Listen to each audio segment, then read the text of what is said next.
নদীতে বিলীন হয়ে যাচ্ছে হাজারো মানুষের স্বপ্ন। আজকে আমি আপনাদেরকে শোনাবো নদী ভাঙ্গার গল্প। নদীর একুল ভাঙ্গে অকুল গড়ে, আল্লাহর কি এক লীলা খেলা। সব জায়গাতে নদী ভেঙ্গে সবকিছু শেষ হয়ে যাচ্ছে, যেমনটা আমাদের কোম্পানিগঞ্জ আর সোনাগাজী উপজেলা। 24-এর বন্যায় ভেঙ্গে গিয়েছিল মুসাফুর রেগুলেটর।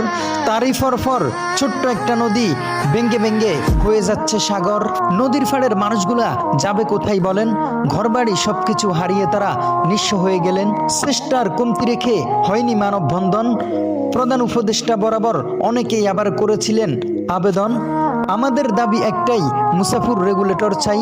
আমাদের অধিকার আমাদের ফিরিয়ে দিন, আমরাও বাঁচতে চাই। ভিডিওটা শেয়ার করার রইল অনুরোধ। নদীর ফাড়ের মাটি বিক্রি করে যারা, তাদের করেন প্রতিরোধ। মাটির গাড়ি চলাচলে অতিষ্ঠ জনজীবন, তাদেরকে রুখে দিন হে শান্তিপ্রিয় জনগণ।